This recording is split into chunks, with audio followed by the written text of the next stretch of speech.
Islam Makhachev versus Bobby Green. Can anybody say that is not exactly what they expected to happen in the fight? Because that is pretty much what I expected would happen. Minus one tiny detail. I thought Islam was going to choke him out. Like I figured that at some point he was going to mount him. Bobby Green was going to give up his back. And of course, Islam's signature has been that rear naked choke. I mean, it's a very high percentage submission to hit in MMA. Fighters give up their backs all the time, especially when you mount them and you're raining down ground and pound. It seems like the natural thing to do or the most reasonable thing to do to avoid eating the ground and pound. A lot of fighters forget to bump, pull down, hold. A lot of them turn their backs, give up their backs, which of course makes everything worse. Like it's always better to eat ground and pound and mount as opposed to turning your back, and now you're completely defenseless because the guy is hitting you from your back and you're also open to chokes. So we see that happen all the time, and that's what I thought was going to happen. But it did seem like in this case, Islam didn't really look for the choke. I mean, he had the choke; it was right there, but he just stayed postured up, rained down ground and pound. It did seem to me like maybe Herb Dean could have given Bobby a bit more time to see if he could recover position or at least advance to a better position because he was still moving. I mean, he was in a really, really tight spot, but it wasn't like he wasn't intelligently defending himself. He had his block up, he was squirming, he was trying to bump, he was trying to wiggle his way out of there. He just wasn't, I guess, he wasn't escaping, so Herb stopped the fight. But overall, man, that was exactly what we expected was going to happen. Bobby is a very, very good fighter, very good striker. But when you're talking about Islam, I mean, we're talking about a man who could potentially surpass Habib. Like, it's a possibility, right? It's not unreasonable for me to say that that's a possibility. Surpass him in terms of skill, surpass him in terms of title defenses, surpass him in terms of accomplishments, minus the fact that he does have a loss in MMA. It's very difficult to think about Islam without, of course, associating him with Habib. And what we're seeing right now is we're seeing a very similar style of domination. The fight starts off, he takes his time on the feet. He is a southpaw, which Habib is not, but he looks for opportunities to back you up. And the goal is they want to back you up long enough for you to hit the cage. From there, they have multiple different options to drag you to the ground once your back hits the cage. Once the fight hits the ground, they are extremely good at keeping you down. Meanwhile, a lot of fighters in MMA, they'll work really hard, they'll get the takedown, but then opponents get back up. What these guys do a very good job of, which is why getting taken down even once by them is such a big deal, is if they take you down one time, they can really truly keep you down on the ground for a majority, if not the whole entire round. And that is why they're so freaking dominant. They're so dominant. They've been doing this for a very long time since they were kids. So it's very possible that we're looking at Habib 2.0. And that leads me to the main reason I'm making this video. I mean, there's nothing to break down. Fight started off, Islam Makhachev walked him down, dragged him to the cage, took him down, mounted him. He gave his back. He pounded him out. That's your fight. Fight ended in round number 1.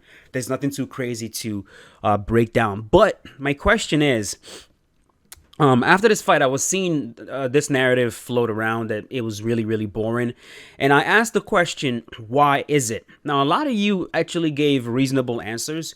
You were saying it's not that Islam himself is boring. It's the fact that it's dominant. And then I asked you guys another question. Is it the fact that it's dominant or is it predictable? Because dominance is exciting, right? Like if you look at a dominant striking match. Let's say Israel Adesanya versus Paulo Costa. It was a dominant fight. It was dominant. A lot of Anderson Silva fights were dominant. I mean, but they were still exciting. So it can't be the fact that he's dominant. That can't be what's making it boring. My guess is it's predictable. One thing that makes a fight exciting is the idea that you don't know what's going to happen. Like, we have no idea how it's going to end. You go into the fight thinking, dude, anything could happen. But when you get to a point where a fighter is so good, they're so dominant, especially with a very specific style, that you can almost predict exactly what's going to happen, like step by step, I see how that can get boring. I really do. And same thing is happening with Israel right now. Like, Izzy is really not getting touched on the feet, but you could almost predict exactly how his striking matches will go these days. He's going to move around. He's going to fake. He's going to throw leg kicks. That's the gist of what you're going to see Israel Adesanya do. He's going to move around. He's going to be elusive. He's going to fake, fake, fake. He's going to kick you in the legs. Rinse, repeat. Rinse, repeat. And so when you can predict that, even if the fighter goes out there and they perform at a very high level in a very dominant way and they get a win, even if they get a finish, because you were able to predict what's going to happen, you're like, oh my God, I already saw this happening in my head. It's boring. So it's very possible that Islam might end up falling into this category. Because Khabib at some point fell into this category as well. People started to look at Khabib as boring. Now, I'm not one of those people. Do I think he's more exciting than someone like, say, Conor? No. But he definitely wasn't boring. He was finishing fights. He was a very active grappler. He would take you down. He would work his ground and pound. He would look to advance positions. If he saw openings, he takes it. He wasn't just a lay and pray kind of guy. You know what I mean? Especially now that I'm grappling, I find grappling to be very interesting. So I'm actually really looking forward to the Islam Makhachev era. I'm looking forward to it. I think with the way he's going right now, there's a very good chance he's going to defeat the champion, the current champion, which is, of course, Charles Oliveira. I think it's a very interesting stylistic matchup. Charles, of course, is a very high-level grappler himself, but I don't think it's going to matter too much to a man like Islam. Because if there's one thing that rivals jiu-jitsu very, very well, it's Sambo. And we've seen that happen multiple times. Sambo rivals jiu-jitsu very well. And these guys that did Sambo is basically MMA in the gi. And they've been doing this for a very long time. So whereas jiu-jitsu typically doesn't have any strikes, Sambo does.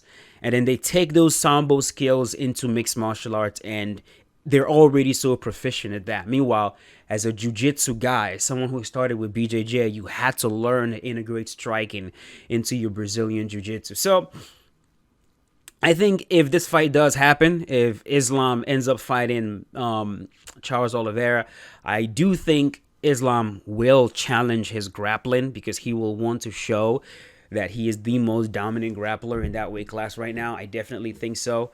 And I think he has the style to shut down Charles. I really think so. Charles is not infallible with his grappling. We've seen him submitted in the octagon before. So, I believe Anthony Pettis submitted him. So it's not like he can't be out-grappled in the octagon. We've seen it happen before, you know? And if Islam becomes a champion, you're looking at another Khabib era. So brace yourself. Brace yourself. If you're the kind of person that's like, oh my God. If you're the kind of person that was jumping up and down, just joyful that Khabib is, he's gone. He's no longer fighting. Finally, we don't have to deal with humping the legs, as you guys put it. I'm sorry to inform you that we're about to get a few more years of exactly what you call it, leg humping. Because Islam is here to stay. He's not going anywhere. He's extremely good. He's only getting better. He looks big. Like the dude, he looks big, strong, good cardio, good striking, a southpaw, and comes with that grappling skill as well. He's going to be a big problem in that weight class. And there's a very good chance that he's actually going to get the title shot next. We shall see. We'll see what happens. But that's pretty much it for the fight. Overall, expected. Nothing was a surprise. Only surprise I would say is he didn't choke him out. That's pretty much it. But everything else went exactly as I figured it would. But I will leave it at that. Let me know in the comment section what you guys thought about the fight. Did you enjoy it? Was it boring to you? Was it exciting? Was it expected? Did you maybe think there was going to be a huge upset tonight? Let me know in the comments, and I will see you guys tomorrow with a brand new video. As always, stay safe. Peace out, boys. Have a good one.